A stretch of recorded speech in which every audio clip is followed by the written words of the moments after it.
when I left my home this morning, you know I didn't even cry. Oh, when I left my home, you know I didn't even cry. I just bowed my head, felt like bees were in my eyes.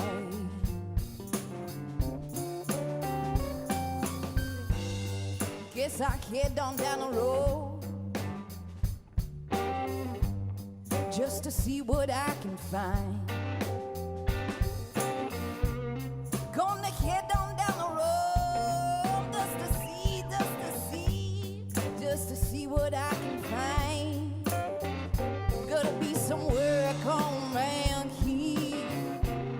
Oh Lord, I'm gonna lose my mind.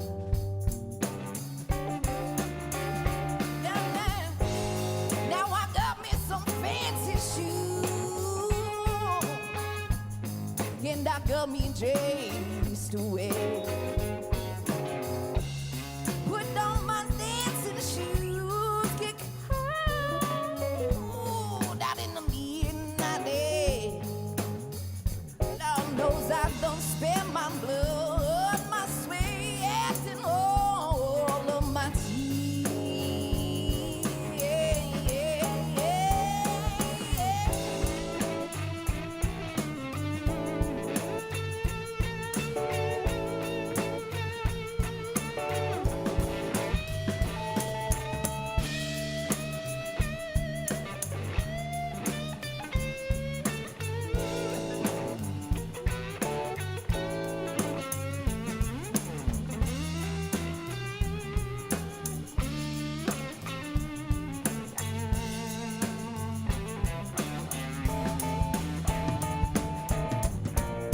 You know when I left my home this morning, got me beginning to cry. Oh, you know when I left my home, Sunday, got me beginning to cry. Got to thinking about what I done did to get here. Oh, it make me wanna cry.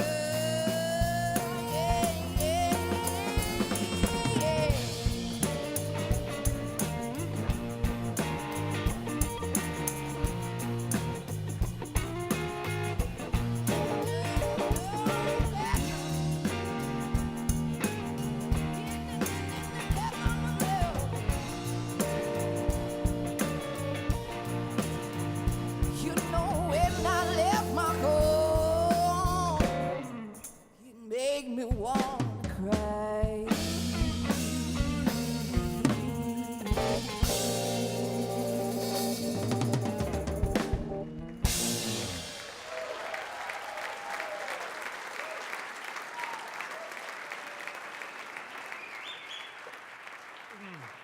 Chastity Brown and band. Oh, man. Hello. Happy day after Thanksgiving. Are you ready to get little? One of my favorite storytellers, Eamon Kelly from Ireland, used to start his shows back in the day when geese went barefoot, as indeed they still do. I want to start with another Irish storyteller, Jonathan Swift, who said, "The sin of a lie is not in the words, but in its intent."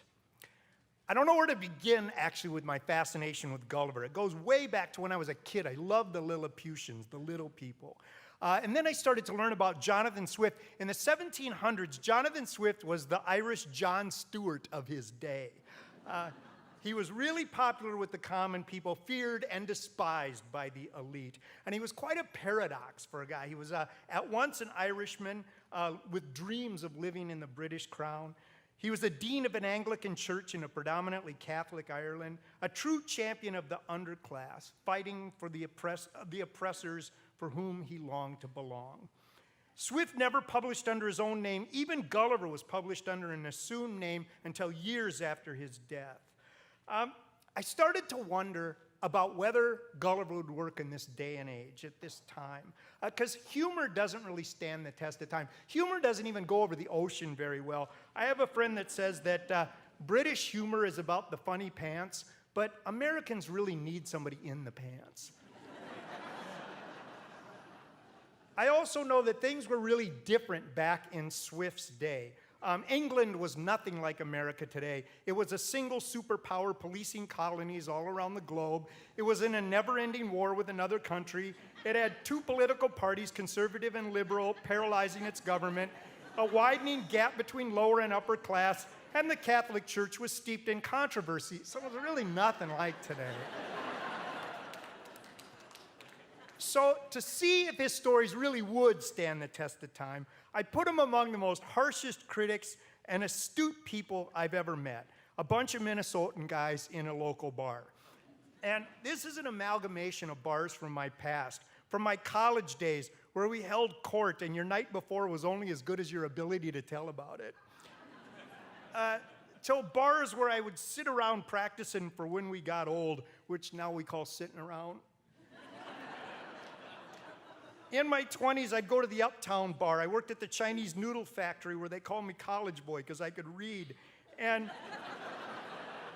after work, I'd race the band of daylight that stretched between the factory and the Uptown bar. There was a bowling alley, the BLB, which is still there in the neighborhood, and they had human pin setters, teenagers that would straddle the crashing bowling pins. And once a carnival came to town, they all disappeared.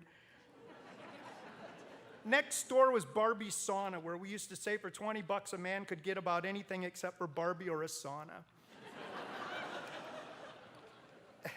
This kind of bar is the bar where you don't want to wear your good shoes. It's like got mismatched furniture, signs stating, sorry, we're open, and if stupid could fly, this place would be an airport.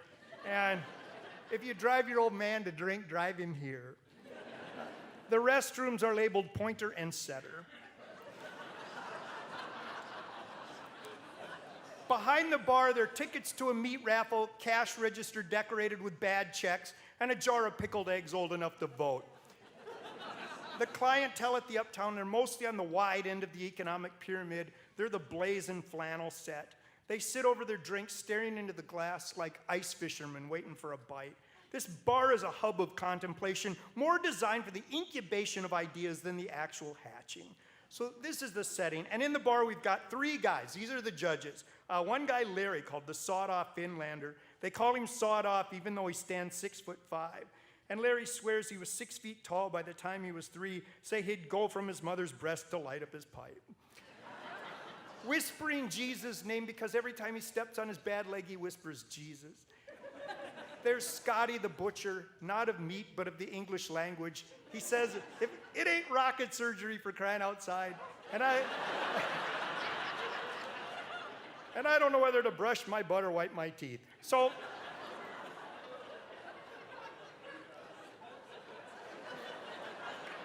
right, you're there.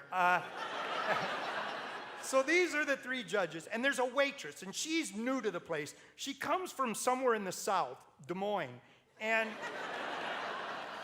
she's a mystery, and that's just fine. She mostly sticks to herself and is kind of a loner, and these are good attributes to have here. She knows just how to talk to the guys in any given situation, just the right words. Want another one? She keeps it simple. One day I overheard her say, I like my men like my coffee. Stupid. It's a blustery evening, and the three men sit up at the bar for hours without speaking, so it's looking to be a perfect night, when all of a sudden, a stranger enters.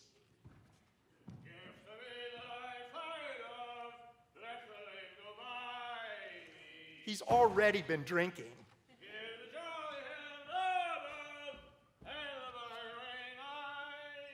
Really a lot.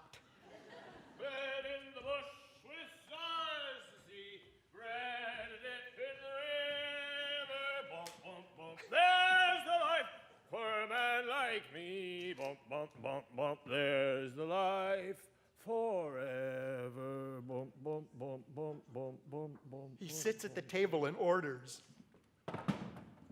Whiskey. Neat. And the waitress brings him a drink. The stranger drinks it and then sits upright, and a clearness overtakes him. I'll have another whiskey. Neat. Now, most of us assume we become more articulate the more we drink, but this guy really does. Then, as if he was asked, which I assure you he wasn't, I am Lemuel Gulliver, and I'm a doctor. okay, doctors here are just expensive mechanics, and nobody goes to them. Besides, aspirin in a jar of Vaseline does about the same thing for a lot cheaper.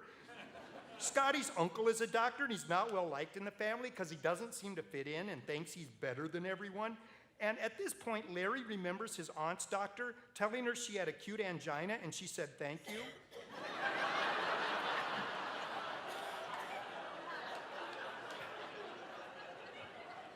Larry says, "Well, Dr. Lemuel, that's very interesting," as in, that's not very interesting. Gulliver, not being from here, mistakes it as encouragement.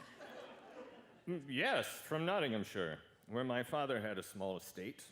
I was the third of 5 sons. At the age of 14, I was apprenticed to Mr. James Bates, and in 3 years was able to take part of a small house and marry Miss Mary Burton.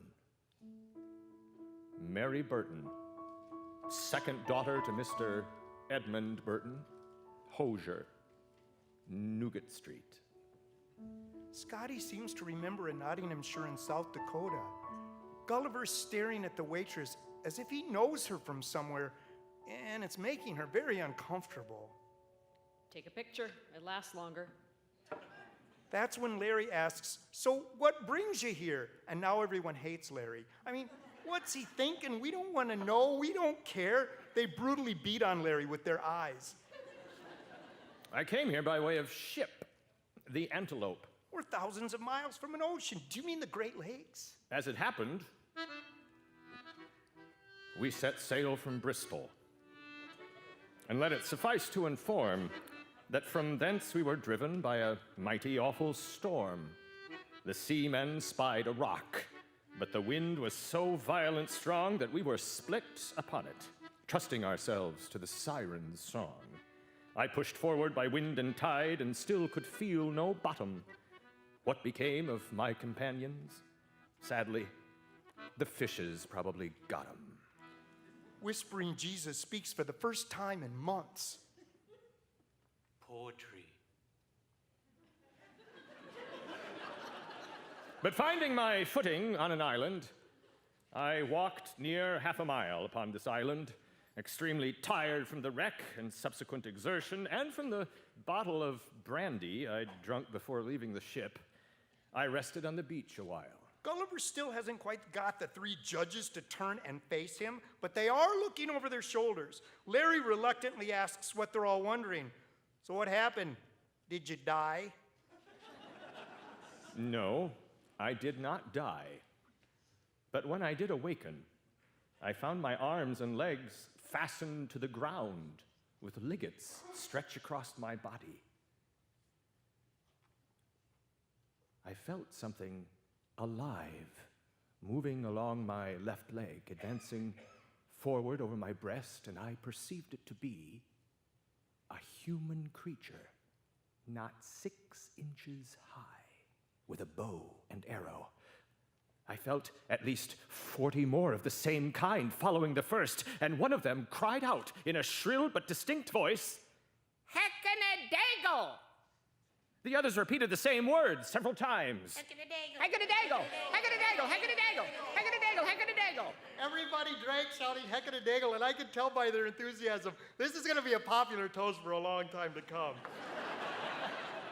I'm surprised nobody questioned the fact of a tiny human. Then I got to thinking of all the different cultures that have tiny people. The Irish for certain, but even the ancient Greeks thought that atoms and molecules were just tinier versions of people. I also had to wonder about these 3 guys. Why didn't they ask? And then I think, Lord knows what they've seen walking home on a late night of drinking. Little people might not be such a stretch. Gulliver picks up a menu, and the waitress pulls it away. Kitchen's closed.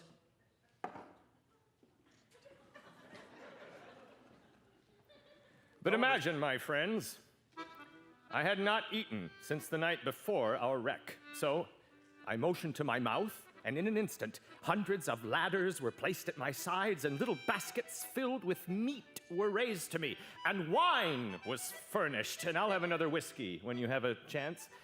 However, a sleeping potion was slipped into the wine, and while I slumbered, 500 carpenters prepared a wooden frame about 7 feet long, moving upon 22 wheels. 80 poles were fastened around my neck, my hands, and my legs, and I was slung into the engine. And 1,500 tiny horses were employed to draw me towards an ancient temple, the largest in the kingdom.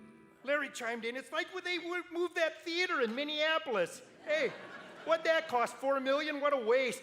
They could have used that money for starving children or a Viking stadium. That's okay, Lemmy. Go on. Come on, Lemmy. Lemmy. Now, this bodes well for Gulliver, because everybody in here has a nickname. Most of the time, they're creative, but sometimes it's a lot like the guys who named West Virginia. What they gave up in creativity, they made up for with sense of direction. But often here, they just take part of your name and add a Y to it, like Scotty, unless it's already there, like Larry. As the news of my arrival spread through the kingdom of Lilliput, as I learned it was so named, it brought numbers of curious, tiny people to see me, including the Emperor of Lilliput. Now, the Emperor desired to search me, so I gave up my knife and razor, my comb, my handkerchief, and my journal book, and I took up 2 of his officers in my hands and put them into my coat pockets, where they discovered, in the right coat pocket of the great Man Mountain, for so I interpret the words Quinbus Flestrin, we saw a huge silver chest filled with a sort of dust that set us both sneezing. And out of the other pocket hung a great silver chain. At the end appeared to be a globe, half silver and half transparent, which made an incessant noise like that of a watermill. And we conjecture it is the god that he worships, because he assured us that he seldom did anything without consulting it. Whoop, whoop.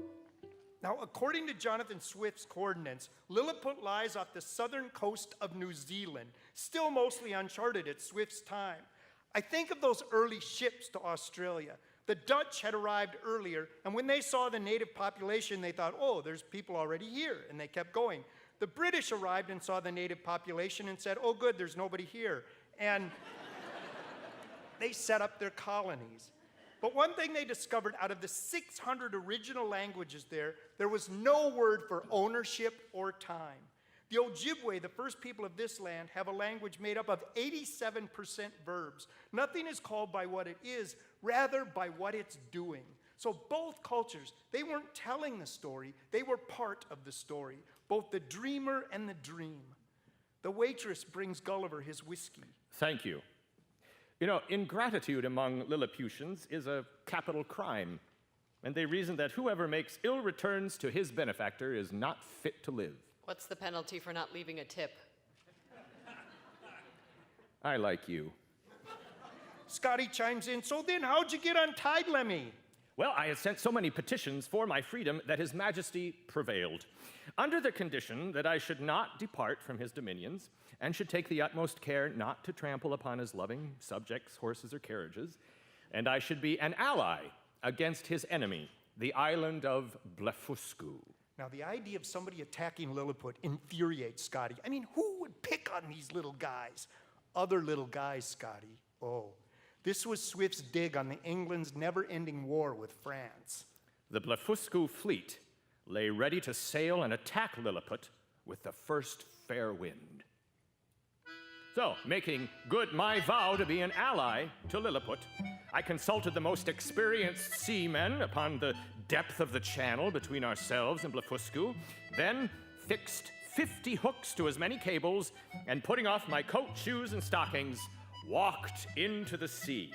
I arrived at the Blefuscu harbor in less than half an hour.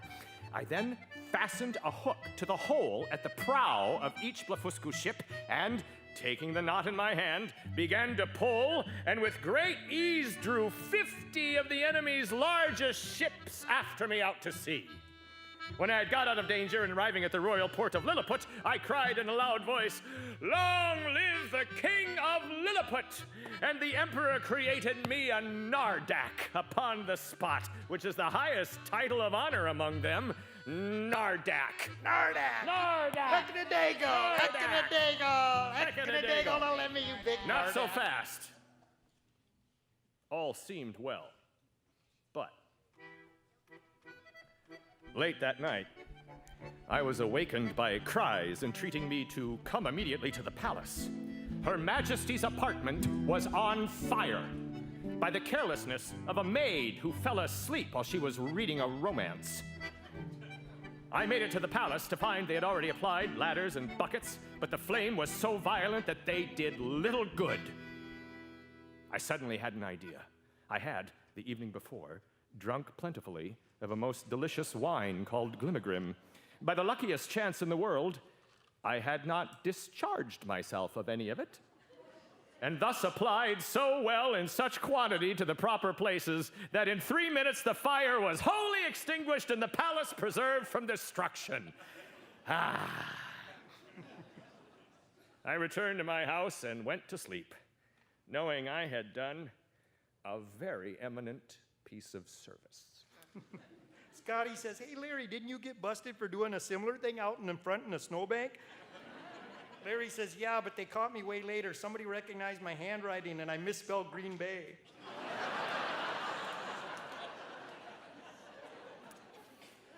Well, the very next night, a person of court came to my house very privately. He entreated me to be silent, and thus proceeded. "Out of the gratitude of the favors you've done me, I've procured information and a copy of the articles of impeachment against Quinbus Flestrin, the Man Mountain. Well, that's me. Whereas whoever shall make water within the precincts of the royal palace shall be liable to the penalties of high treason, notwithstanding the said Quinbus Flestrin, Me. in extinguishing the fire kindled, did maliciously, traitorously, and devilishly by discharge put out the fire. Yes, but I saved the His Majesty resolves, in consideration of your services, to spare your life, whereby you are only condemned to the loss of your eyes, which His Majesty feels you will gratefully and humbly submit. And tomorrow, 20 of His Majesty's surgeons will stab very sharp-pointed arrows into the balls What? of your eyes, Oh. and thus it was entered on the books, none dissenting except the Empress, expressing the project of starving you by degrees, so you would decay and consume in a few months, and then cut the flesh from your bones, take it away by the cartloads, and bury it in distant parts to prevent infection, leaving the skeleton as a monument of admiration to posterity. Oh, she said that? I leave it to your prudence what measures you will take." Well, not the last one. His lordship left, and I remained alone, under many doubts and perplexities of mind. Let the blow fall soon or late, let what will be o'er me. Give the face of earth all round, and the road before me. Wealth I ask not, hope nor love, nor a friend to know me. So I ran away, my friends, but not before I filled my pockets with tiny sheep and cattle. And even knowing what I knew, that with one wave of the hand I could smite the entire court, I nonetheless made my way to Blefuscu. As luck would have it, a vessel large enough to house me had recently washed up on their shore. 500 Blefuscu workmen soon had it seaworthy, and I again set out to sea. Well, the times are hard and the wages low. Leave her, Johnny, leave her. Well, it's time for us to roam and go. It's time for us to leave her. Leave her, Johnny, leave her. Oh, leave her, Johnny, leave her.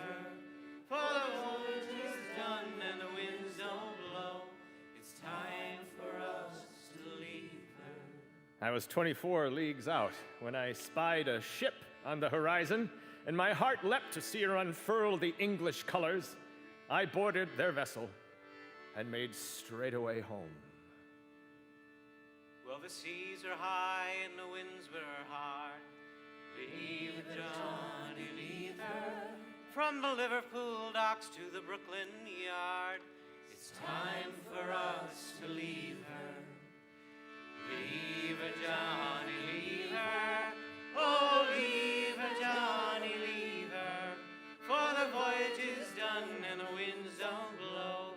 It's time for us to leave her. Upon arrival there, I sold the tiny sheep and cattle for a handsome profit, and now stand as a witness to the wonders that lie beyond. Thus ended my first voyage. I thank you. And now I must away. Gulliver then shared a long stare with the waitress. Well, I thought I heard the old man say, leave her, Johnny, leave her. You can go ashore and collect your pay. It's time for us to leave her. And Gulliver was gone. Leave her, Johnny, leave her. Oh, leave her, Johnny, leave her. For the voyage is done and the winds don't blow. It's time for us to leave her.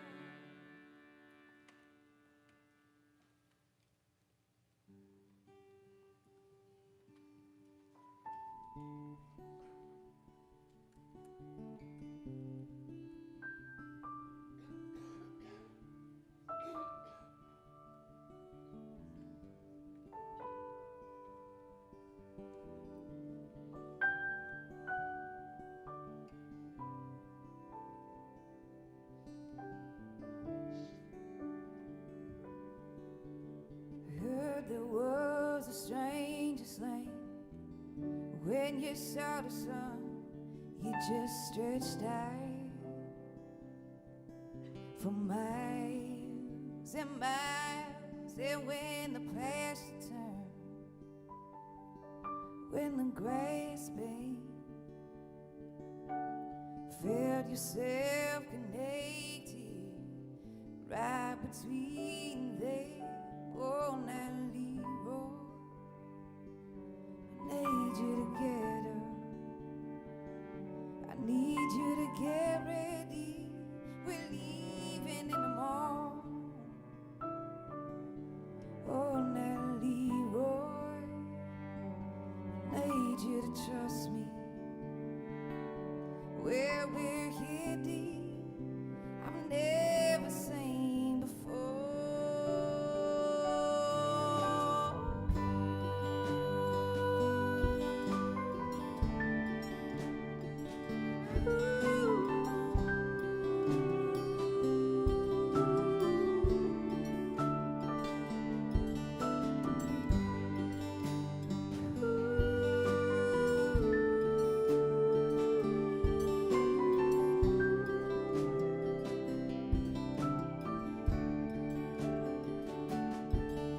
I heard there was a stranger's face. You did see his eyes, you felt like you've been there, like you've been in another time. And there is a well you can draw from. You can drink the water, and we can be together. Oh, now Leroy, I need you to get up. I need you to get ready. We're leaving in the morning. Oh, now Leroy, I need you to trust me. Where we're heading, I've never seen before.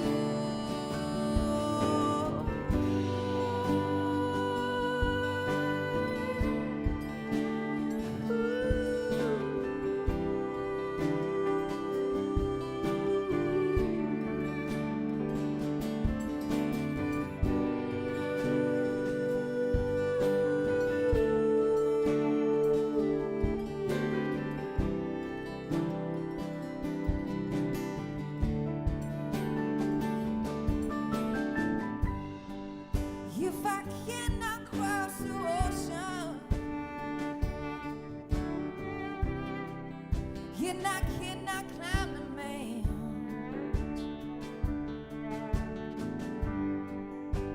I cannot hold the shapeless in my hands, but I can try to lift it up. Oh, Natalie Roy, I need you to get up. I need you to get ready. We're leaving in the morning. Oh, Natalie Roy, I need you to trust me. Where we're heading, I've never seen before.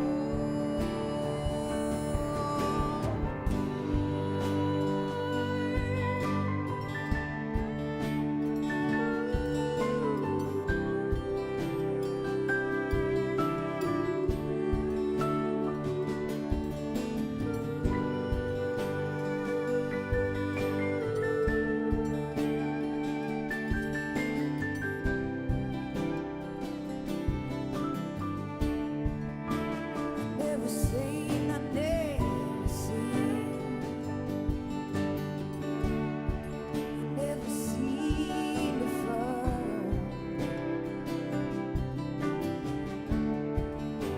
I never seen, I never seen. I never seen before.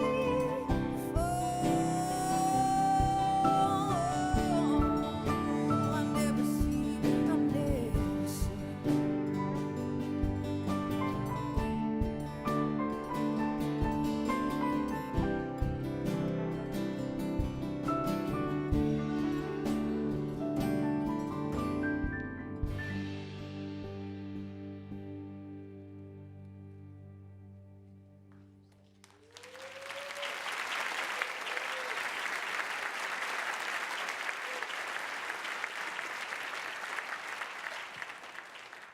In the months that followed, things went kind of back the way they were in the bar, except for whenever the bar door opened, the waitress turned to see who was coming in.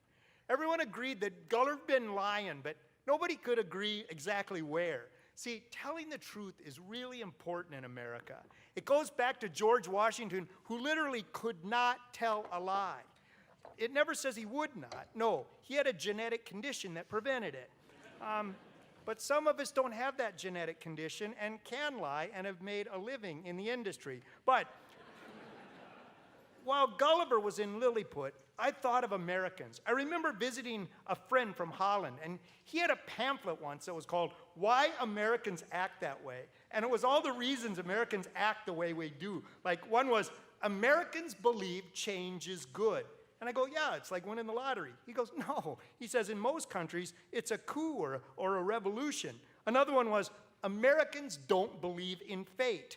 I go, well, like a palm reader? He goes, no, it's like there's a predestined plan. We're just acting out. I go, why get up in the morning? Why watch football? And then one day, when it was least expected,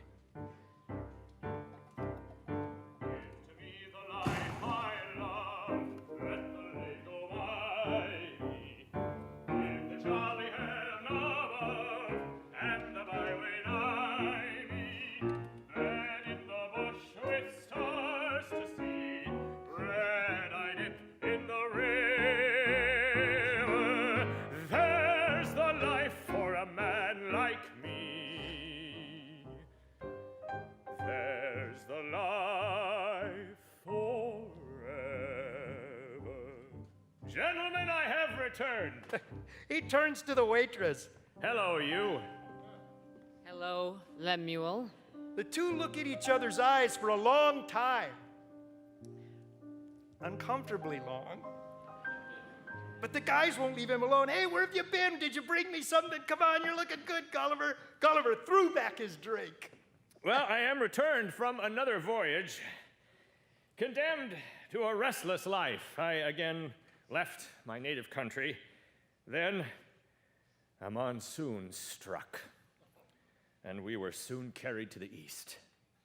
Now, on the 16th of June, a boy on the topmast discovered an island. Our party wandered on shore, but we were soon separated, and I returned to find a huge creature running after my shipmates, a giant, taking 10 yards with every stride. I ran away as fast as I could, but came upon another inhabitant of the island as tall as a steeple. I lay down between two ridges, lamenting this second voyage, when one of them at last espied me and laid hold of me that I should not be able either to scratch or to bite him. Now, we know a little bit about giants here in Minnesota. We are the home of Paul Bunyan, no matter what the other 15 states claim. And he is one of us. I mean, cheerfully clear-cutting the timber of the north. One of my favorite folk tales is when the trees see the lumberjacks approaching, and one of the trees sees an axe handle and says, "Oh, don't worry, he's one of us." We used to visit Paul Bunyan Land in Brainerd, and when we entered the theme park, we were greeted by a huge Paul Bunyan, and he said in a loud voice, "Hello, Kevin, are those new slacks?" How did he know my name and about my new pants? I found out later when you enter, your parents tell a little something about you, and my parents had told I had new pants, but this is when I learned what really makes a giant. It's not the size you see, it's the size you don't see. The giant, a farmer, I later learned, carried me back to his home and called for his giant wife. She screamed, but after seeing my behavior, soon grew extremely tender. In fact, she minced a bit of meat and placed it before me. Then she put me on her bed and covered me with a handkerchief, and I slept, but not before whispering a good night to my dear, sweet wife, Mary Burton. Good night, Miss Mary Burton, second daughter of Mr. Edmund Burton, hosier of Newgate Street. Take me home, you silly boy. Put your arms around me. Take me home, you silly boy. All the world's not round without you. I'm so sorry that I broke your heart.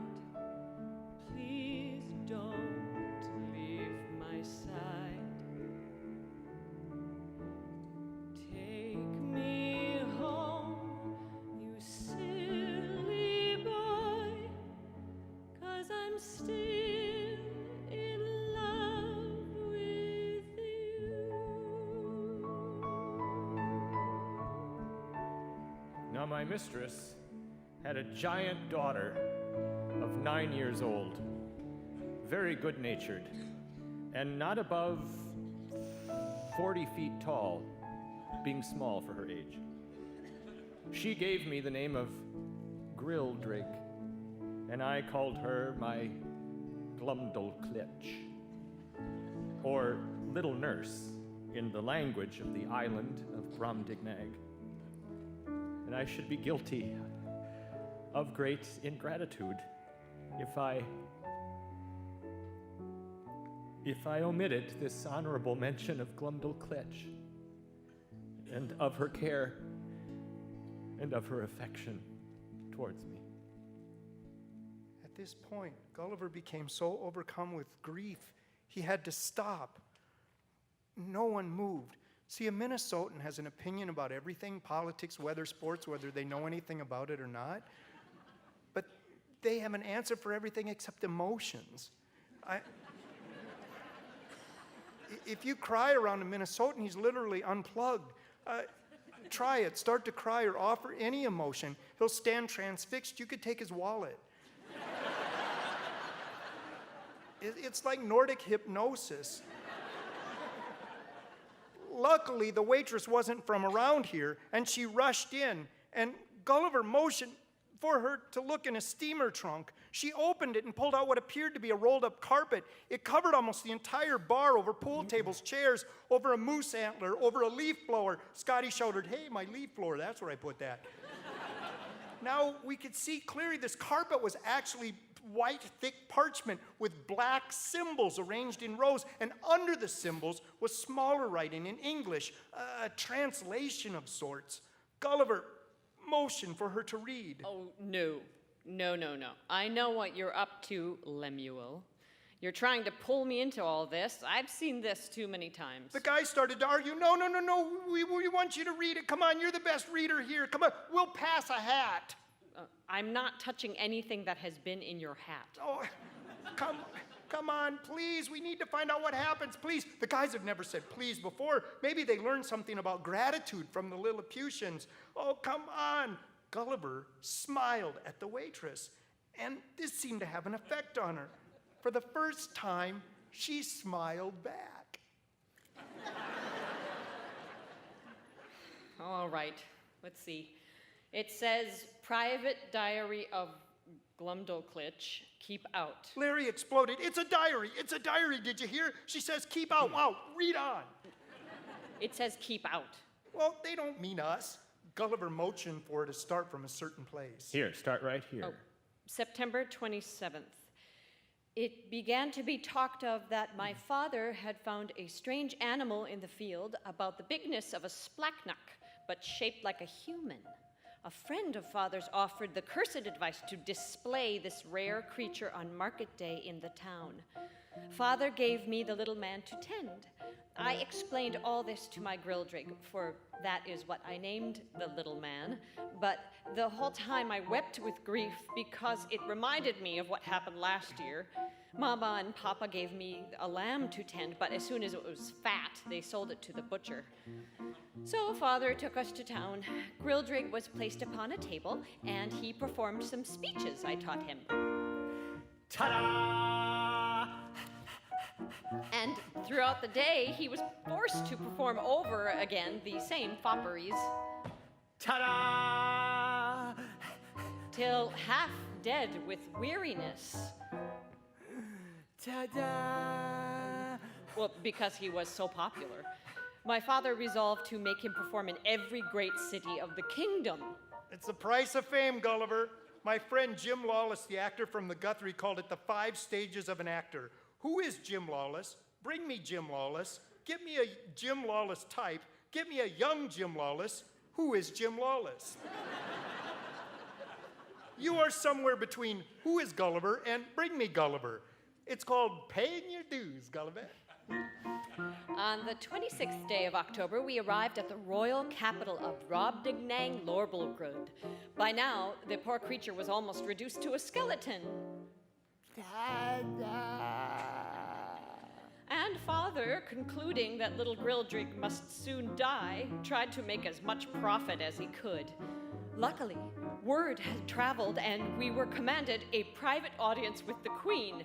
So Grildrig and I gave it our all. Why do the wrong people travel when the right people stay back home? What peculiar obsessions inspire those processions Of families from Houston, Texas, with all those cameras around their necks. In the smallest space where the gourmets meet, they invariably fetch up. And it's hard to make them accept a steak that isn't served rare and smeared with ketchup. It would take years to unravel, ravel every impulse that makes them roam. But why, oh why do the wrong people travel When the right people stay back home and eat hot donuts. when the right people stay back home with television? When the right people stay back home. Oh, someone tell me why the right people stay back home. Ta-da!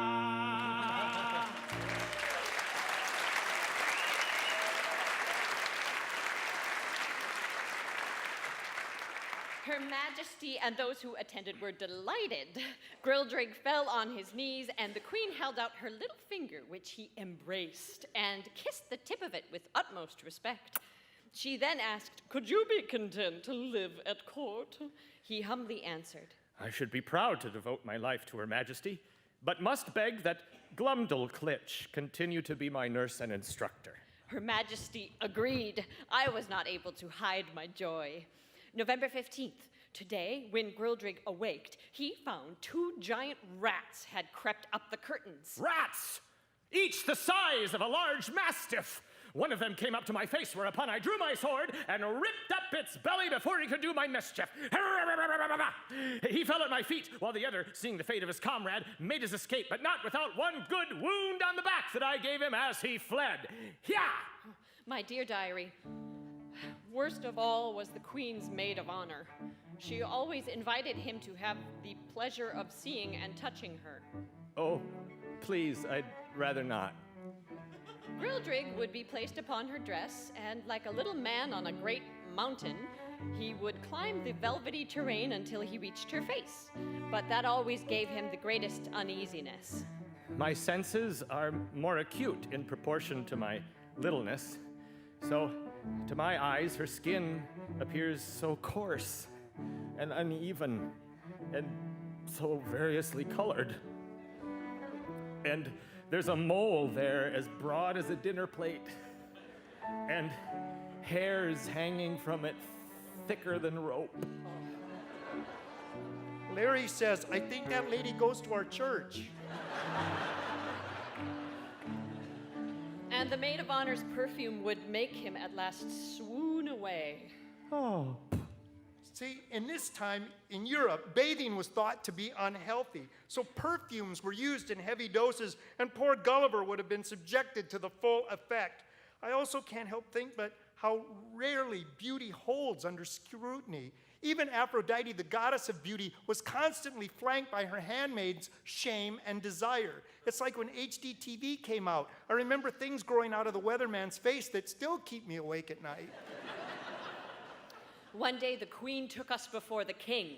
The king said, "Grildrig, give us an exact account of the government in your mysterious home. It might deserve imitation." Oh, how I wish for the tongue of Cicero, that I might celebrate my own dear native country in a style equal to its merits and felicity. My native dominions consist of 2 islands, which compose 3 mighty kingdoms, as well as plantations in America. The guys hear America, USA, USA! And in conclusion, Your Majesty, that was a brief account of history in England for the past 100 years. After a long pause, His Majesty said, "My little friend, I cannot but conclude the natives of your country to be the most pernicious race of little odious vermin that nature ever suffered to crawl upon the surface of the earth." USA! USA! Well, Your Majesty, you have every right to your opinion, Yes, we do. but in my native country, we possess an invention beyond your imagination. And what invention could possibly be beyond our imagination? A certain powder, which, rammed into a hollow tube and set afire, would drive a ball of lead that would not only destroy whole ranks of an army, but batter down the strongest walls, sink down ships, and lay all waste before them. And all this destruction from a bit of powder and a hollow tube? I know the ingredients, and I could direct your workmen on how to make the powder if ever anyone should dispute your absolute commands. We are amazed. Thank you, Your Majesty. We are amazed at how so impotent and groveling an insect could entertain such inhuman ideas. What? And how you appear to be unmoved by all of the blood and desolation from the effects of this machine. Well, Your Majesty. We would rather lose half our kingdom than be privy to such a secret. But by my life. If you value any life, never mention it anymore. This is when I realized what makes a true giant. What makes this the greatest giant in Gulliver's Travels isn't what he does, but what he doesn't do. Every giant fails because they feel they are bigger than they really are. Ask Goliath or the giant in Jack and the Beanstalk. They fail because they overestimate their power. The king of Brobdingnag knows by possessing this weapon, it will one day destroy all he holds dear. He might not be the biggest giant, but in my mind, this insight makes him the greatest giant. Well, I find it strange that a king who possessed a profound learning would let slip such an opportunity. His knowledge of governing was confined to common sense and reason.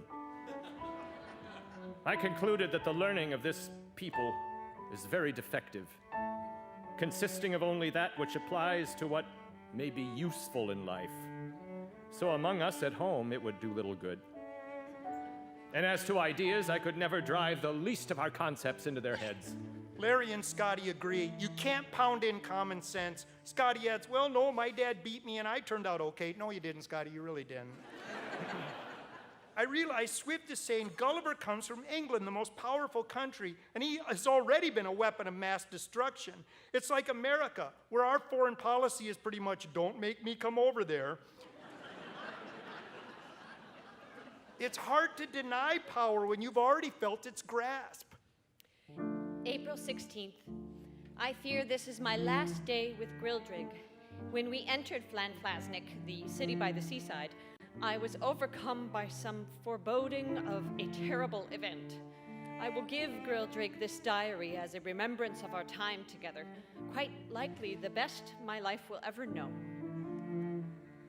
I was sleeping in my little house box on the seashore, and I awoke, perceiving that some eagle had taken hold of my house. We flew for miles, when all of a sudden I felt myself dropping, the fall stopping with a sound louder than the cataract of Niagara.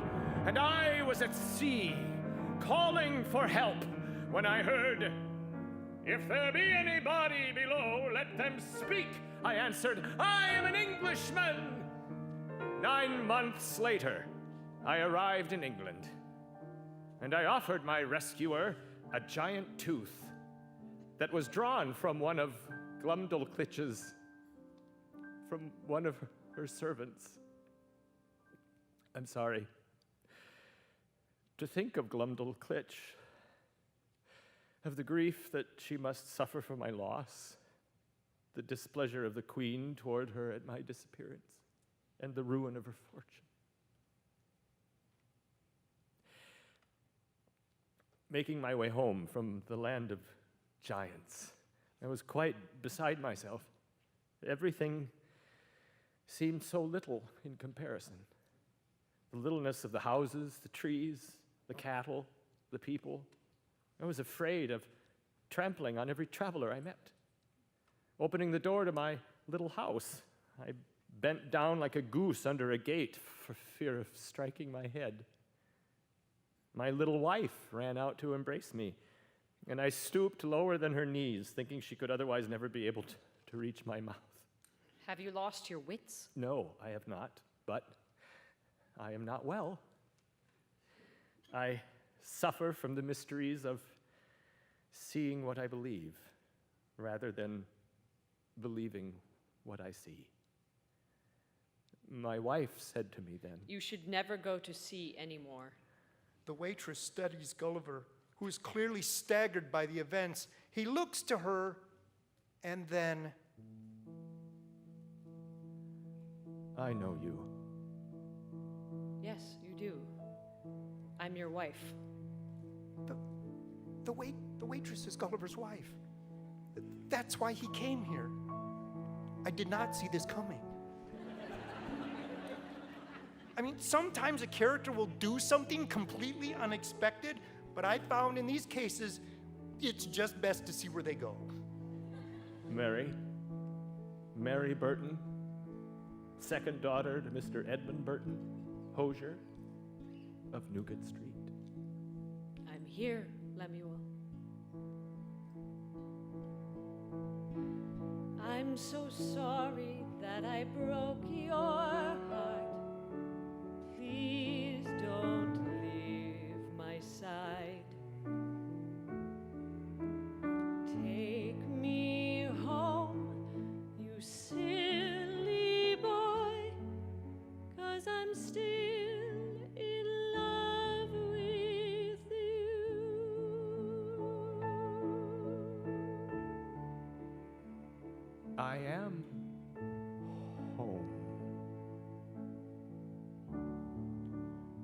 returning from a journey, home is never the same place you left, and you aren't the same. On the road, home lives as a memory, an ideal, a sanctuary, and then you return and you're not recognized in a place you don't recognize. Leave her, Johnny, leave her. Leave her, Johnny, leave her. For the voyage is done and the winds don't blow. It's time for us to leave her. Leave her, Johnny, leave her. Oh, leave her, Johnny, leave her. For the voyage is done and the winds don't blow. It's time for us to leave her. And with that, Gulliver and his wife concluded the second part of his unfortunate voyages.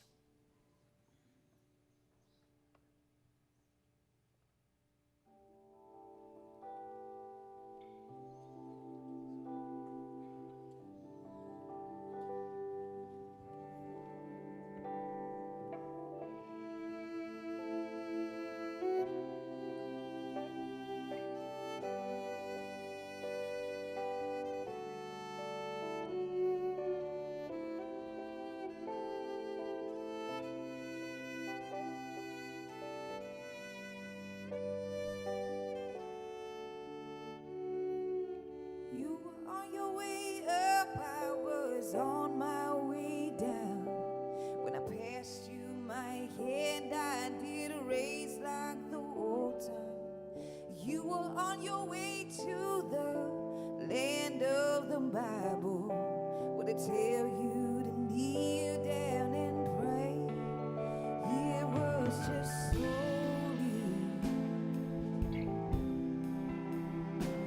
It was solely for me.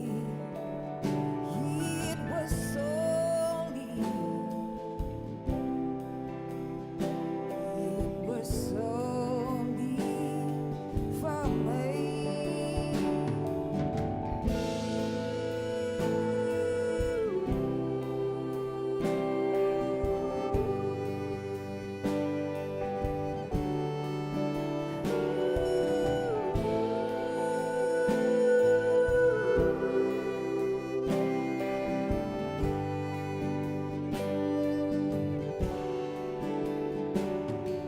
I called a friend and asked him, where did you take him?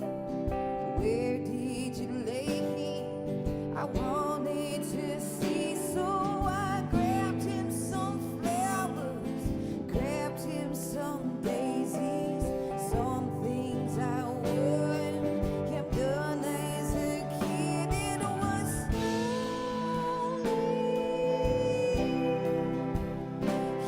It was slowly. It was slowly.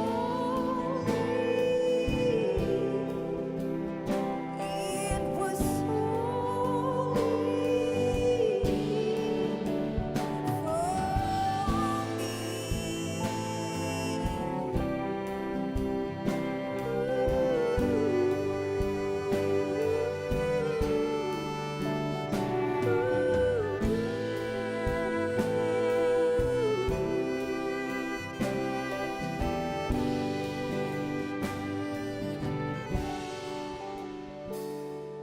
I had a day to get there. I took my sweet time.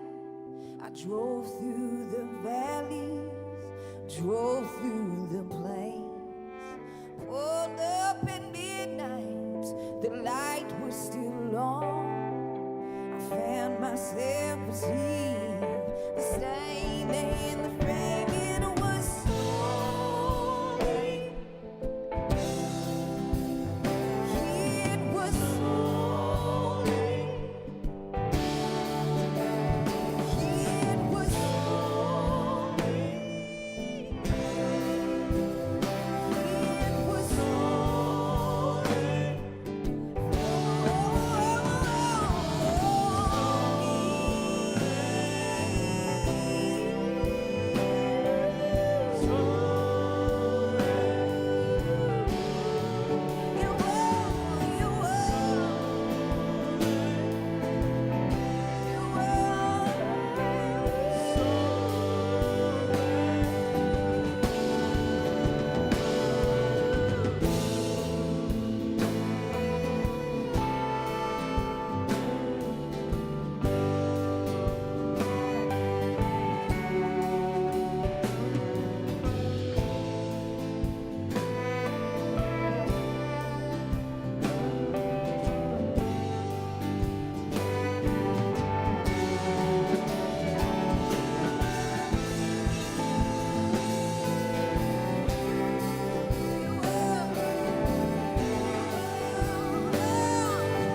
porridge, hear the rain come upon us. It all fall down. I reach for the promise. Your hand in the autumn, gonna take you down. And I'll chase you around in the backyard of the pain. In the mountain that never change, but it called for you. Yeah, it cried for you.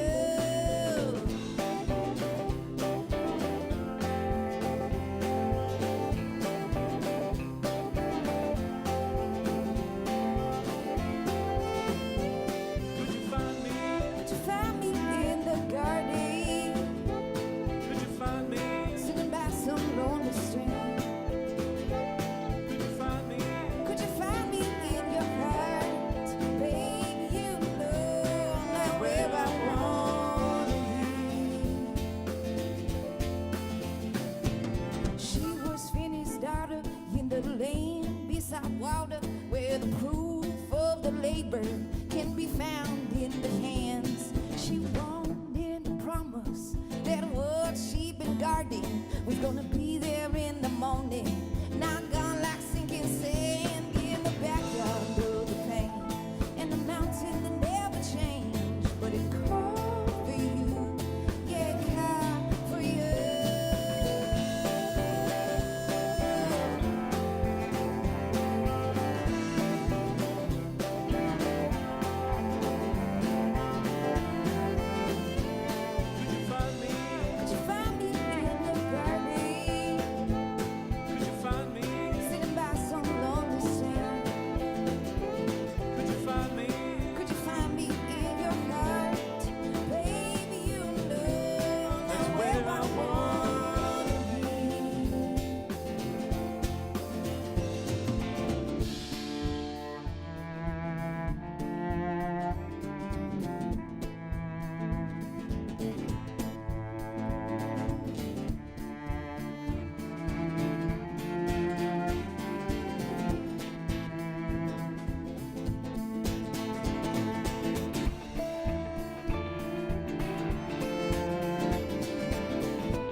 Sitting by some lonely stream. Could you find me in your heart? Baby, you know that's where I wanna be. You know that's where I wanna be. You know that's where I wanna be. You know that's where I wanna be. That's where I wanna be.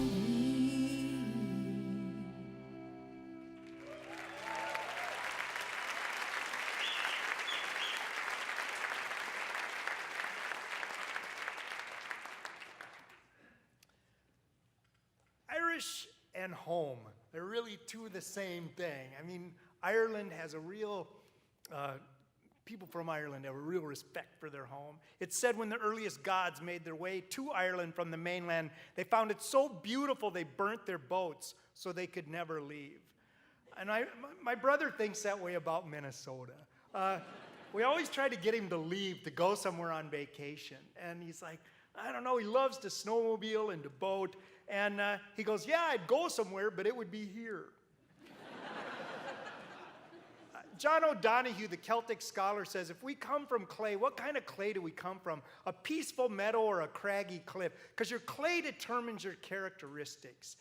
He also says we have an inner landscape and an outer landscape. Our inner landscape is how we perceive ourselves, and our outer landscape is how we are perceived by others. And they can be really different. Especially, I have a disability. My left arm is a lot shorter. When I was a kid, my inner landscape was really different than my outer landscape. I had a different perception of myself than others did of me. I mean, they would call my arm withered or crippled or say, you poor thing, or what happened. But by the words they chose, I could tell whether they blamed me, my parents, God, or themselves for my condition. And with that information, I could get what I needed from them.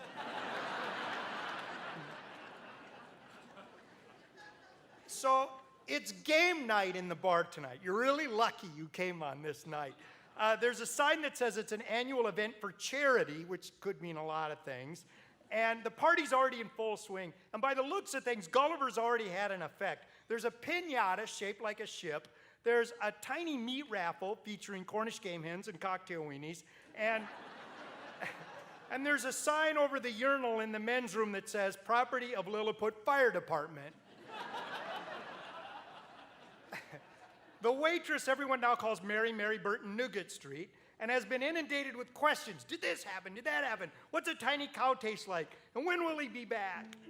Look, my name is Mary, but I'm not a saint. I've tried to leave him. After the first voyage and he came back all strange, thinking we were giants, even the baby, I just tried. I tried to leave him. So the next time he left, as soon as he cleared the horizon, I packed up the kids and moved 2 cities over.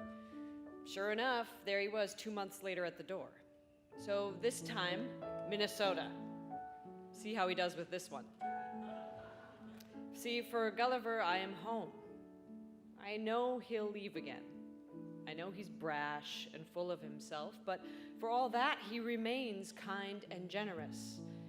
And in our life together, he has never, ever lied to me. I don't know why, but don't worry. Gulliver will turn up.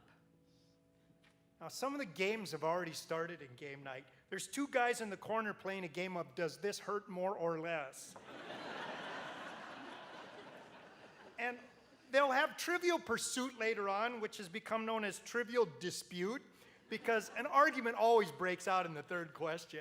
Whispering Jesus gets up to deliver his annual recitation extolling pickled eggs.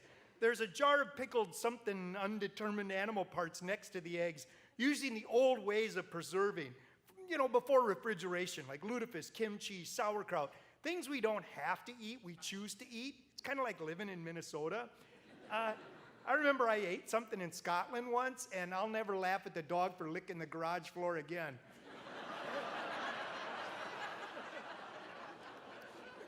So every year, Whispering Jesus breaks his silence to deliver his meditation on the pickled egg that got away. He gestures to a pickle jar. At one time or another, we've all been called to these briny depths.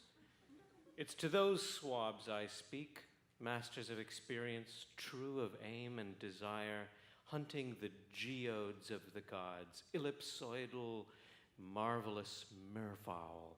This jar, this noble vessel that has known the forearms of ancestors and strangers, of nobles and common, here housed, we all have our favorites, the one you've let age to perfection. And when somebody plops down his 50 cents, friendships fade with the rolling up of a sleeve, and we suffer to witness another reaching for our egg, just days shy of its zenith, attempting to steer his reach away with your mind. And when, by fortune's fate, the usurping lad clamps down on a sad substitute with relief, you exclaim, "Well done, my lad. Nice choice, you found the good one." And you may well ask, how does one pick the perfect pickled egg? A word of counsel to the seeker. The color green in nature isn't bad, au contraire. It usually means protoplasm is happening there. And if you happen to sip a lovely mint in a julep, you'll know green as a friend, sans compare. But my friends, I really must beg you be wary of this hue in an egg, for though it seems lovable, let you not be gullible. Did someone say Gulliver? Well, no, not exactly. Hello, everyone! Hey! Whiskey! Neat! Gulliver, Easy, you Nordic. Ah! All right. Hey, where were you? Where'd you go? Well, I was with Captain William Robinson, who invited me to be surgeon of his ship. The only difficulty was to persuade my wife, Whatever. whose consent, however, I at last obtained. Thank you. We set out on the 5th day of August, and upon the 10th day, we were chased by pirates, who soon overtook us. Oh, pirates, this excites the three judges, and they immediately start speaking in pirate. R, I. It's a known fact, pirates can only speak in letters. Gulliver can't resist, he joins in. I too speak pirate. Hello, you. L.O., are you okay? I am MT. I see. You are M.T. You are a QT. I am. I. I owe you a W.N. You are DVS. L.F. I am. LF you are. All right. That's enough, knock it off, you guys. Why? Just stop. I am. No, stop. Okay, I am C.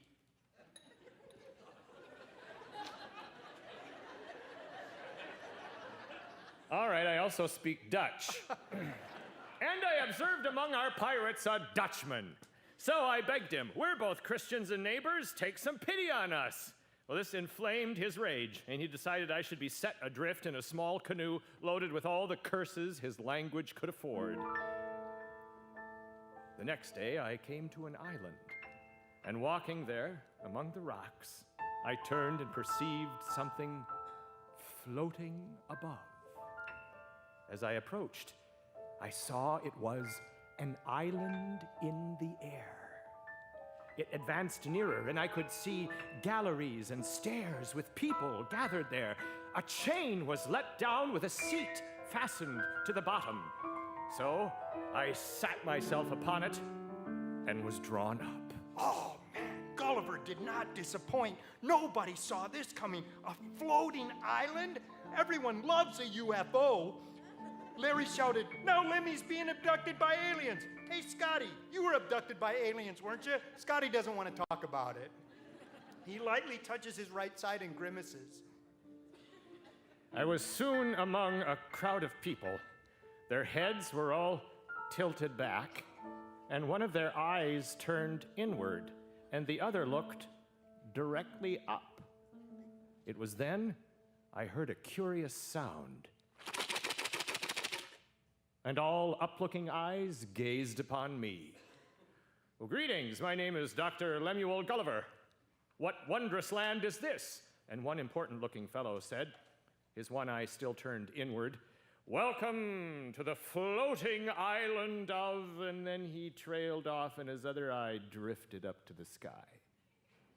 At a loss, I was about to ask again my question when I heard, to the floating island of Laputa, he continued, as if unaware of his previous stupor.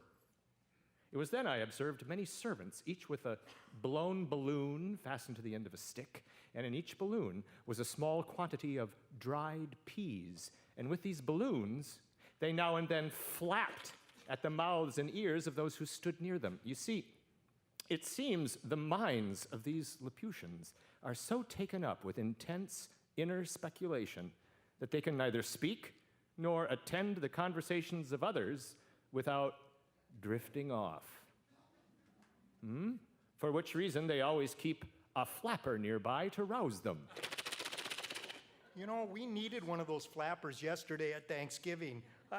Not just for my brother and me, who were so loaded with tryptophan we could barely watch the Lions, but my nephews and nieces with their iPhones tweeting and twittering. No one in the room was actually there anymore. We needed those flappers.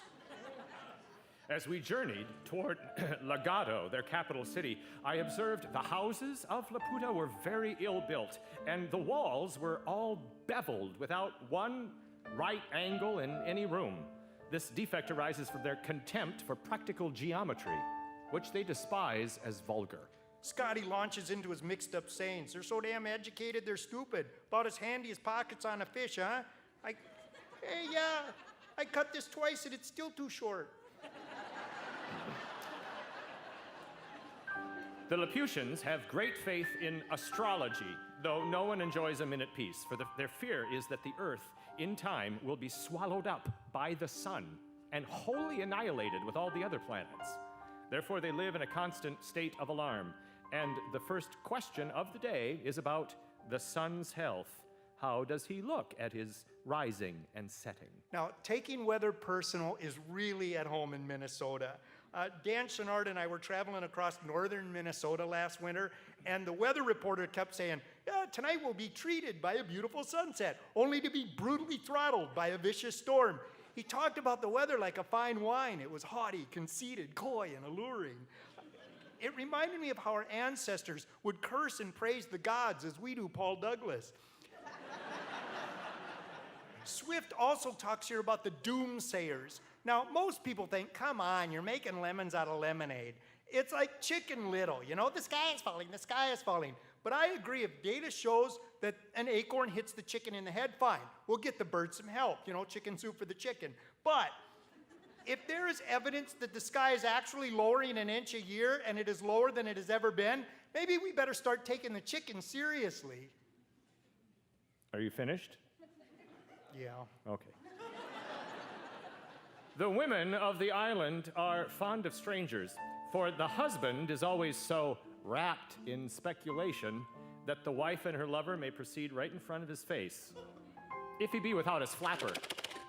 Okay, here's the deal. The thing about love, No, I've got this one.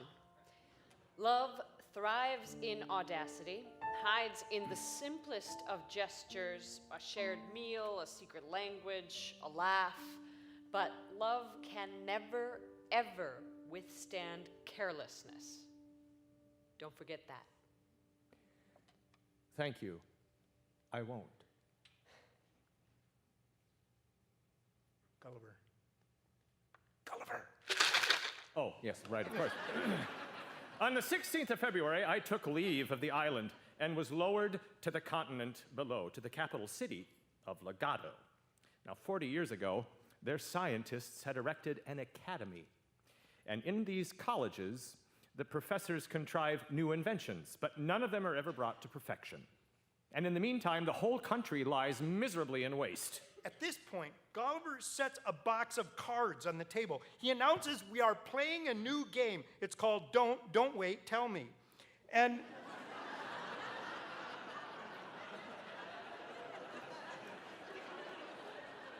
the rules of the game are simple.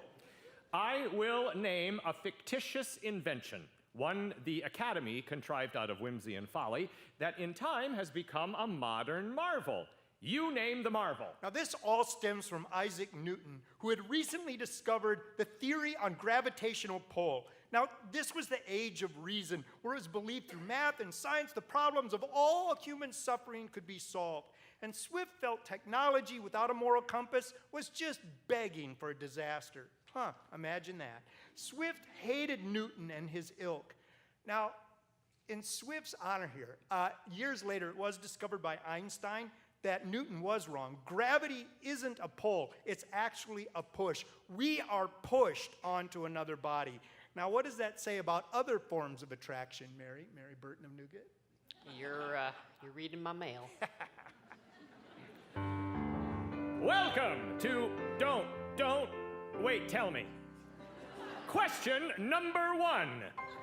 The first man I met at this academy has spent 8 years on a project for extracting sunbeams out of cucumbers. He complained that his stock was low and entreated me to give him some funds, since this had been a very bad season for cucumbers. Cucumbers into sunbeams? Larry. Ethanol. Phrase it as a question. What are you talking about? Wrong. Whispering Jesus. What is ethanol? More specific. What is government subsidized ethanol? Right. But, hey, I said that. Next question.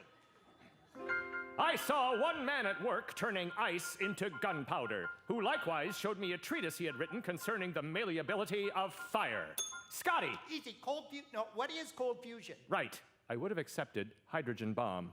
Hydrogen bomb. Okay, I've got to take a step out here. I dated a woman in high school, and her yearbook of her dad had a yearbook from 1945, and because it was 1945, they changed their school mascot to the A-bombs, and in fact, in all of the senior pictures behind them was mushroom clouds. That's all. Question 3. There was a man born blind who had employment mixing colors for painters by feeling and smelling. This artist is much encouraged and esteemed by his whole fraternity. Larry. What is legacy grant? Right. I don't know what I like, but I know it's art. Next, we move to the School of Languages. Question 4. This first project was to shorten discourse by cutting polysyllables into one syllable and leaving out all verbs and participles. Mary Burton of Newgate Street. What is Twitter? Right, you are so very right. Question 5.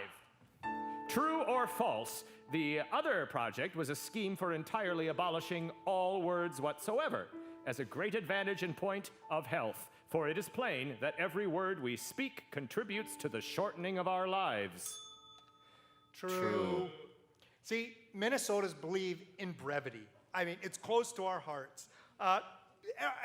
Prince even reduced it to a symbol. But I'm actually a fan of our accent, and I'm a fan of our regionalisms, especially the double negative. I remember hearing a bus driver say, yeah, there ain't a day that goes by I don't say, shoot, I never seen that before.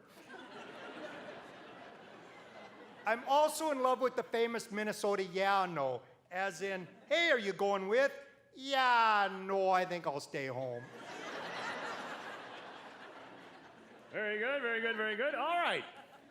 Adding up all the points, Mary Burton of Newgate Street is the winner. Larry's upset. Hey, I had more points. Yes, but she is the winner.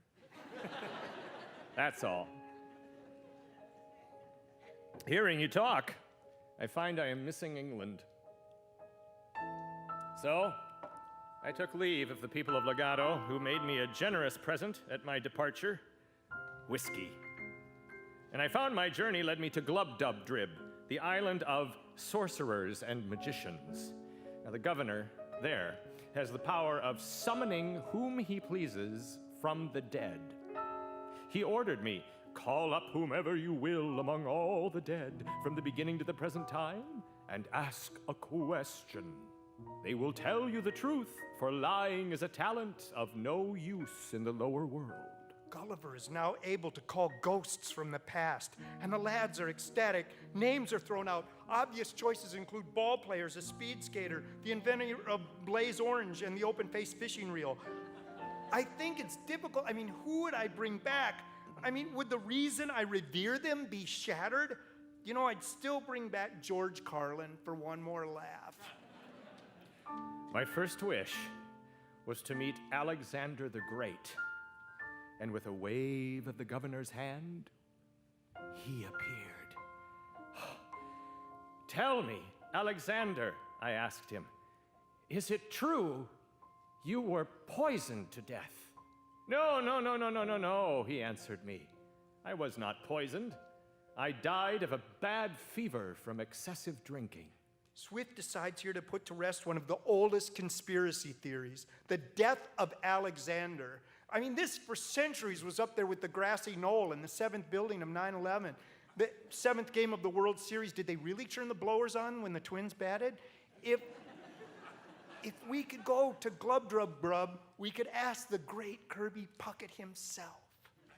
Then I asked Hannibal about crossing the Alps. I interrogated Caesar and Pompey at the head of their troops.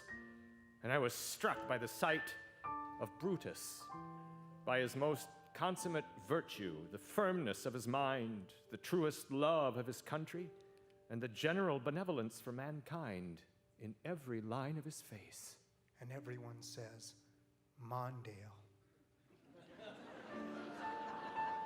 Then I called forth Homer and Aristotle. Homer, I said, you're much taller than I would have imagined.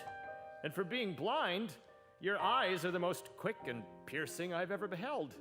And Aristotle, you, the man mountain of philosophers, you're stooped and bent over like any other old man.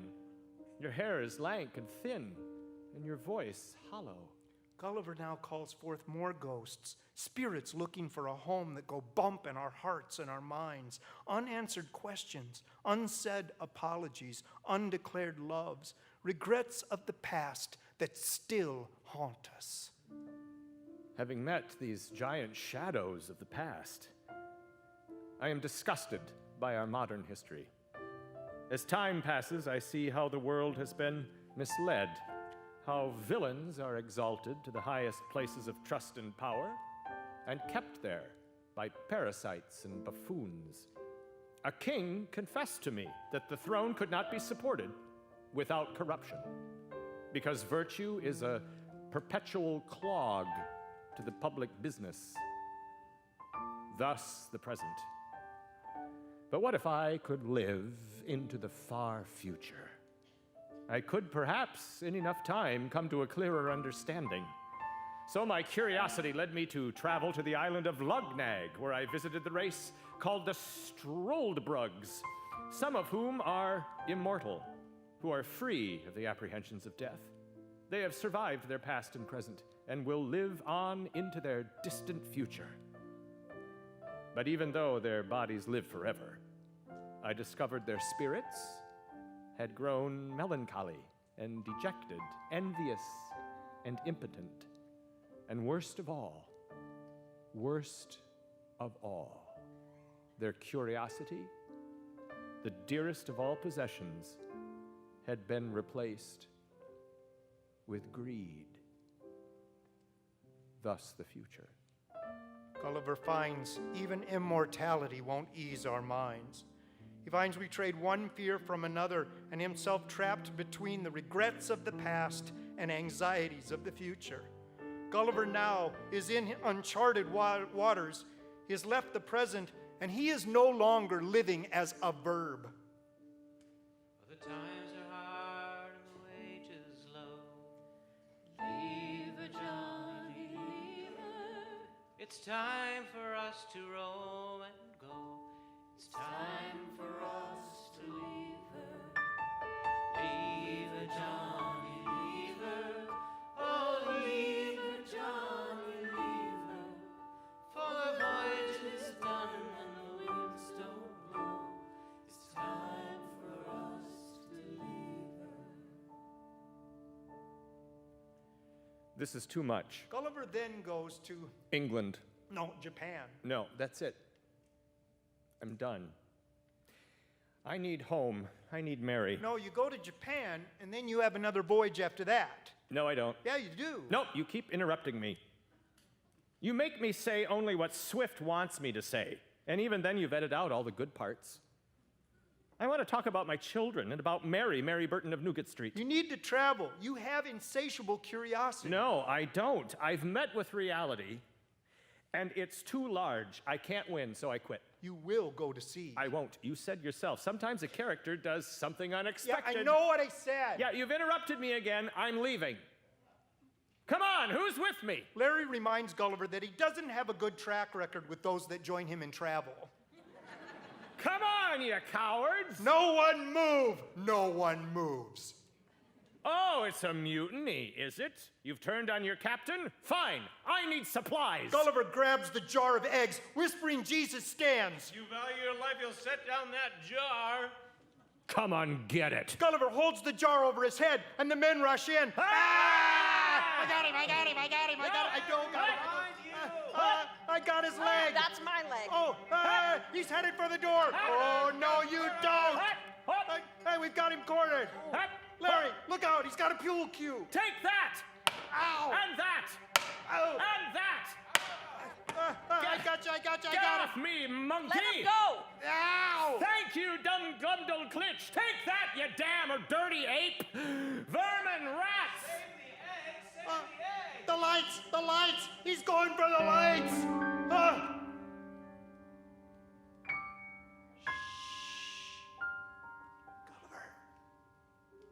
Gulliver, are you in here? is that? Oh, it's my leaf blower. No! Avast! Oh, no, that's my second favorite tool. Rage, storm, blow, wind, and crack your cheeks! Goodbye, cowards, yahoos! That door! Close that! Door.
I was looking at you across a sunny way.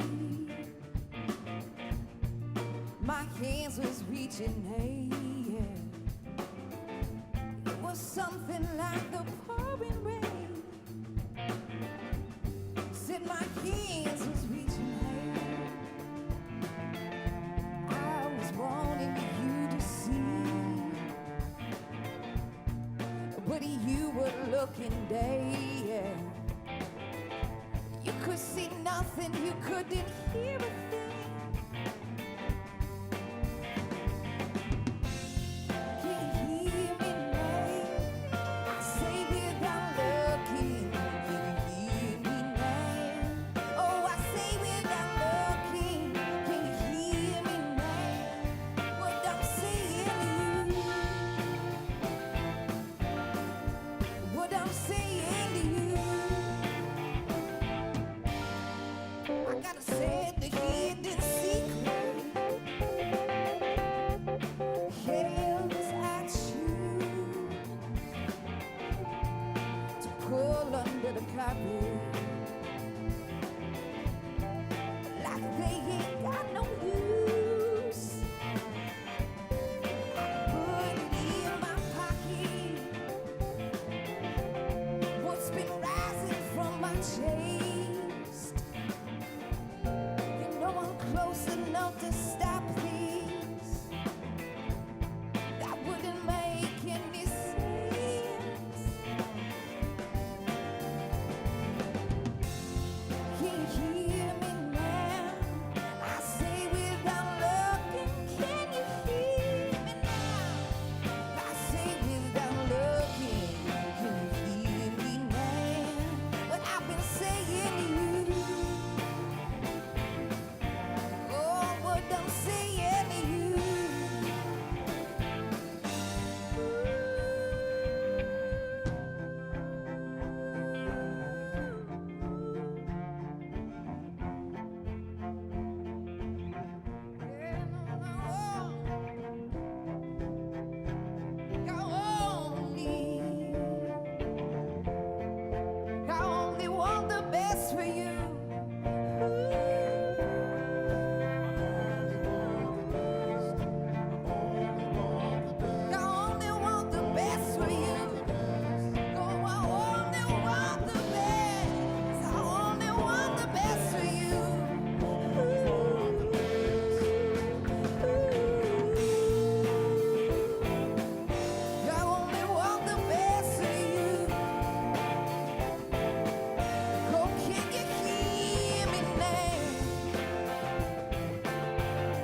My friend Al Baker, who's a medicine man up on Le Coudray, says, you can survive anything with sense of humor and sense of self. And Gulliver has lost them both. It makes me wonder about Swift in this very time. I mean, the most famous author in the land having to hide behind a pseudonym, and his beloved population subjugated, the history used to justify acts of cruelty and technology to increase death rather than to cure. There was also mental illness that would haunt his later years that have started as his health declines. I mean, the word resiliency, I looked it up. It means maintaining one's shape. And how do you maintain your shape when your landscape has been compromised? The path out is to either follow a light or to find solace in the mystery. The bar is in shambles. The only thing that isn't broken is the piñata. Gulliver hasn't returned. Well, says Scotty, I've got a feeling that's the last we'll see of that guy, and it has begun, the unsaying of a name. From now on, Gulliver will be that guy, or that one guy, or who was that guy. It'll take a while to forget him, generations maybe, but he too will disappear just like that one guy did, or that other guy.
là que je voudrais vivre et m'aimer et mourir.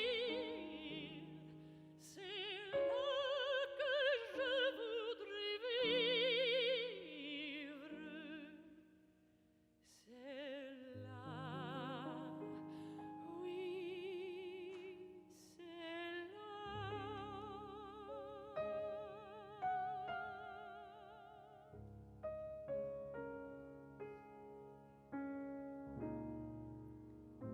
Even as the weeks roll into months, every once in a while, Larry Hiccup cries, "My leaf blower."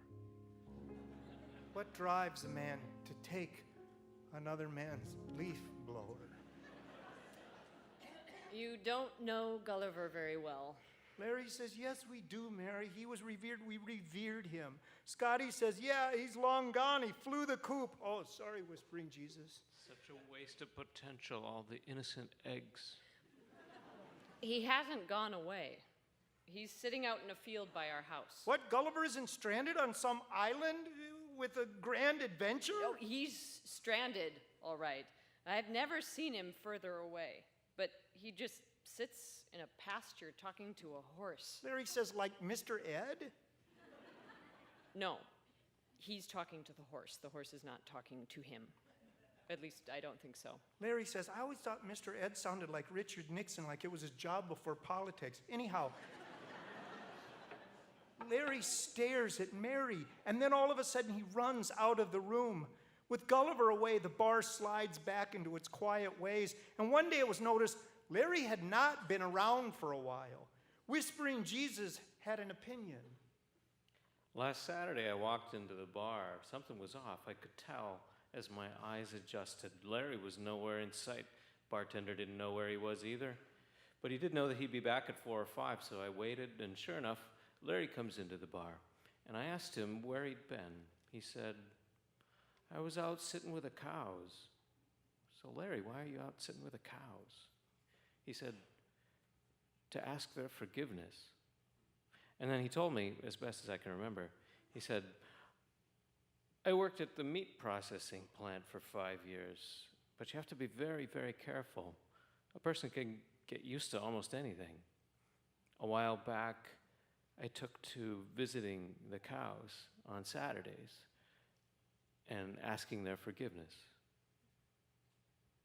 And so I asked Larry, "What do the cows do?"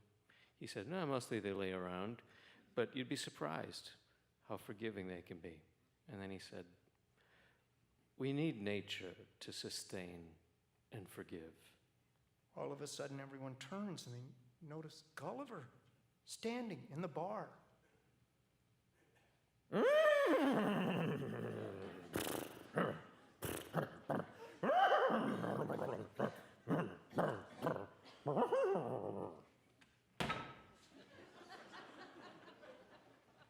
I shall translate.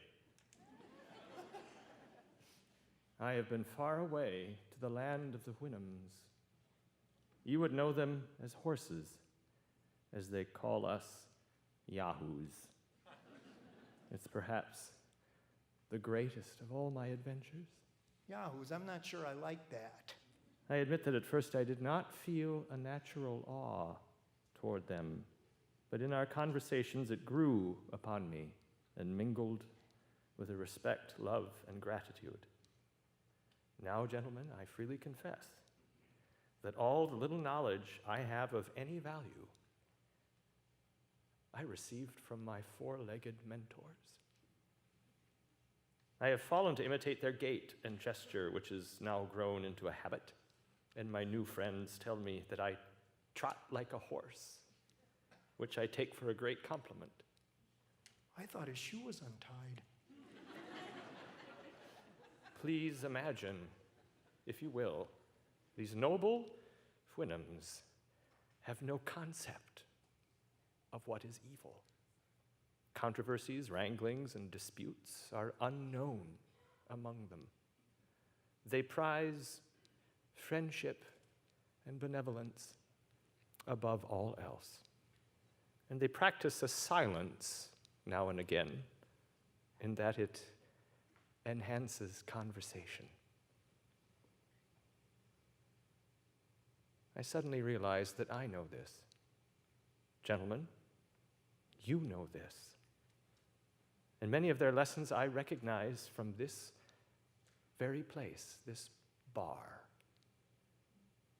So I feel I owe an apology to you. And although your appearance and odor now disgust me, more from my own habits than your own, I thank the star that led me to this place. You're welcome, Lemuel. I honestly would have never come to such a forlorn environ had I not been drawn by a force greater than my understanding. Gulliver stares a long, comfortable gaze at the waitress. In return, I have given thee a faithful history of my travels. I could have astonished thee with strange, improbable tales, but I rather chose to relate plain matter of fact in the simplest manner and style, because my principal design was to inform and not to amuse thee. I wish that every traveler would be obliged to make an oath that all he related was absolutely true, as I have, to the noblest end, to inform and instruct mankind, over whom I may, without breach of modesty, pretend to some superiority, from the advantages I received by conversing with the Houyhnhnms. The three judges rose as one, proclaiming Gulliver a Nardak, and lifting their glasses, toasted Hecana Dago. Let the blow fall soon or late, let what will be o'er me. Give the face of earth around and the road before me. Wealth I ask not, hope nor love, nor a friend to know me. All I seek, the heaven above, and the road. And as mysteriously as he had arrived, Gulliver was gone.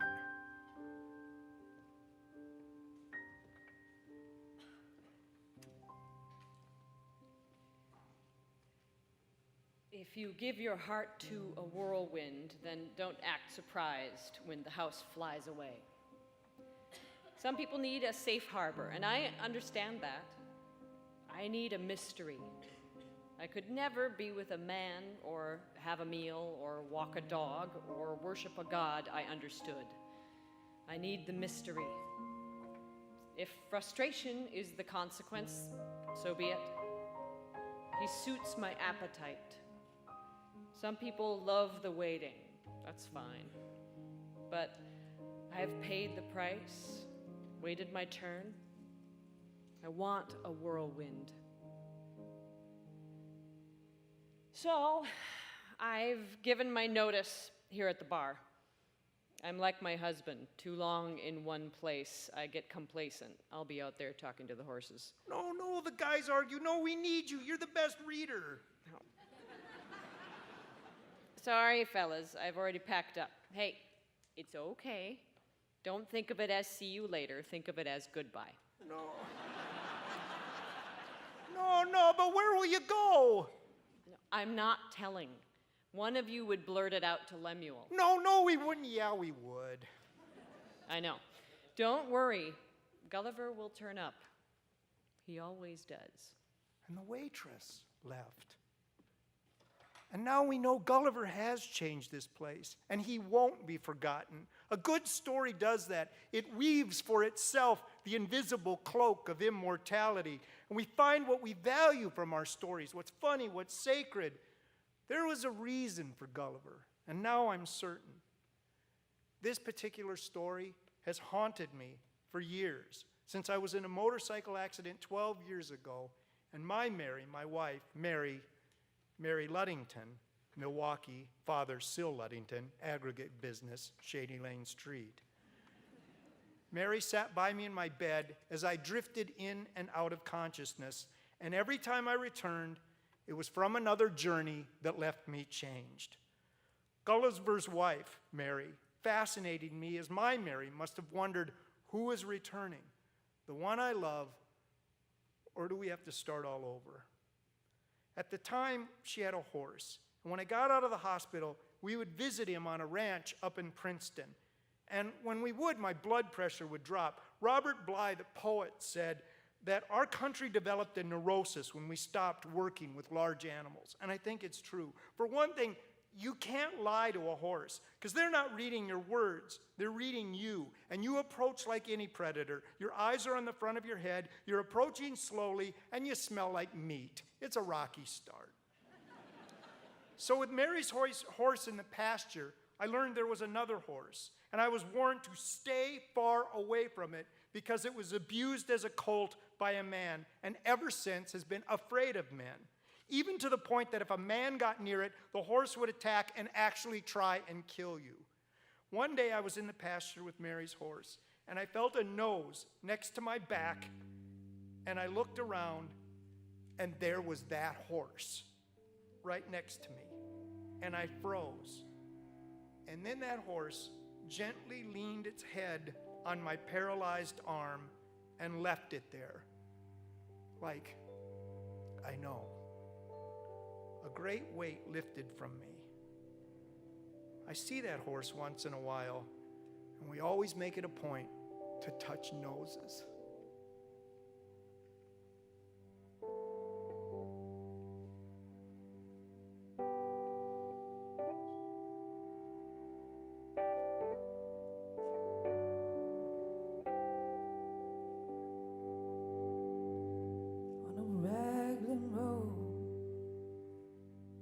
On an autumn day, I saw her first in blue. That her dark hair would weave a snare, of that I might one day rue. I saw the dangers, yet I walked along the enchanted way,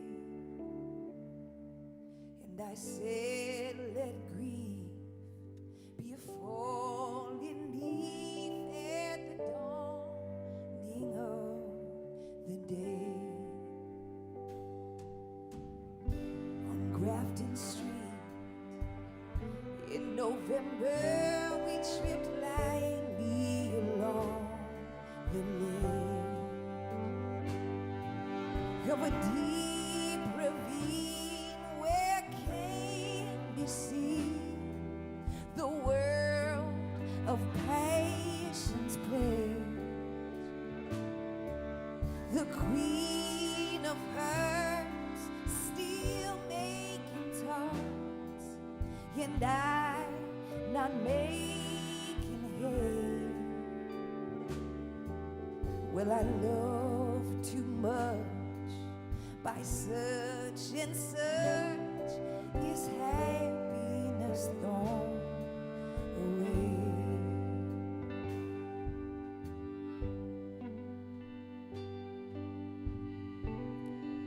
Faith is letting go with one hand in the dark and reaching for another. In this borderland between paradox, between the known and the unknowable. When are we larger than when we're babies?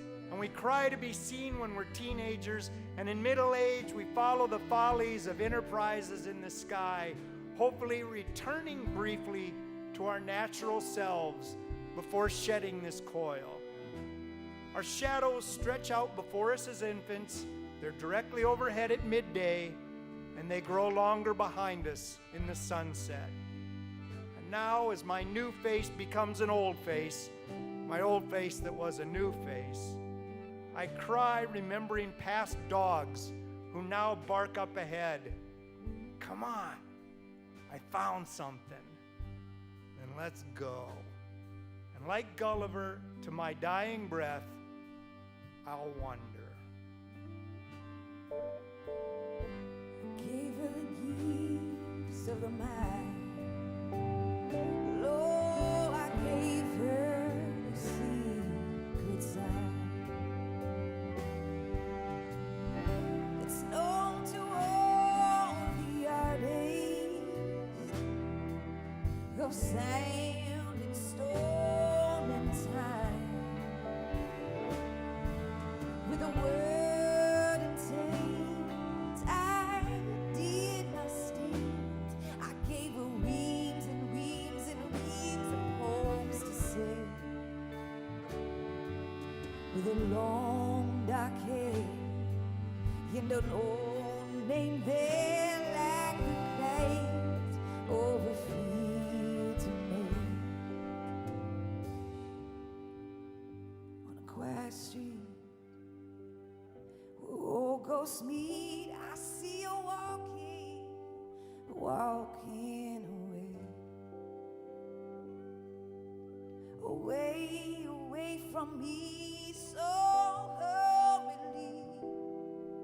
My reason must allow,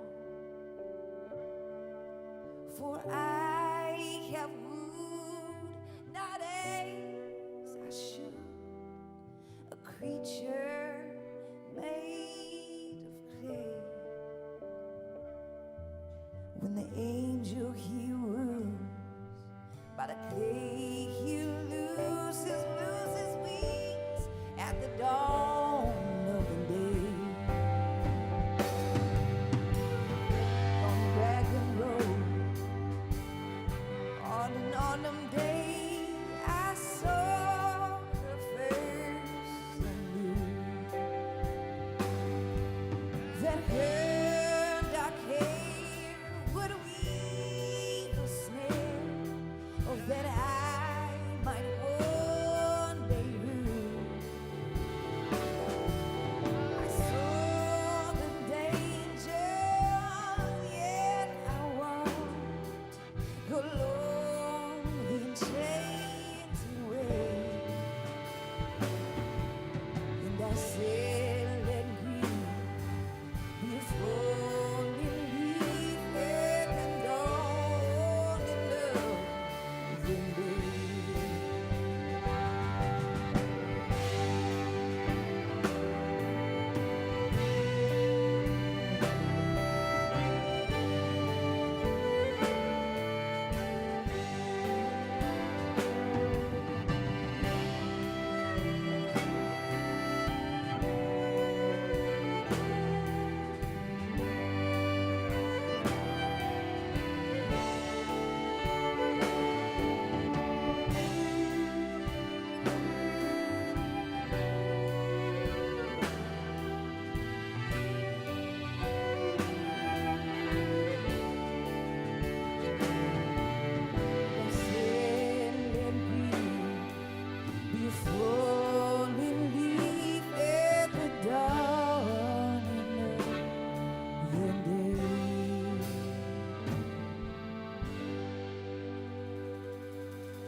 Thanks, everybody.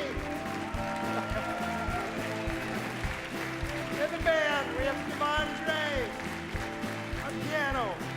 We got Michelle Kinney on the cello. We got Barbara Jean Myers on the viola, banjo, and violin.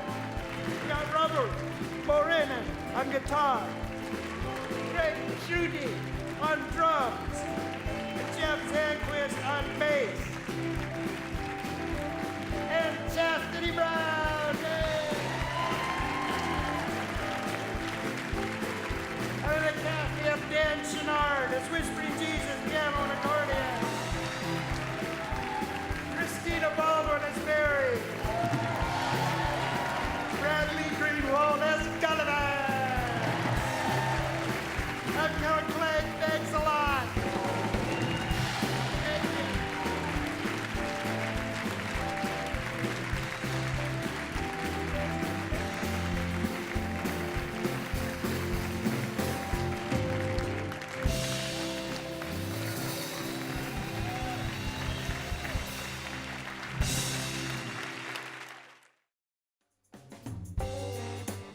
when I left my home this morning, you know I didn't even cry. Oh, when I left my home, you know I didn't even cry. I just bowed my head, felt like bees were in my eyes.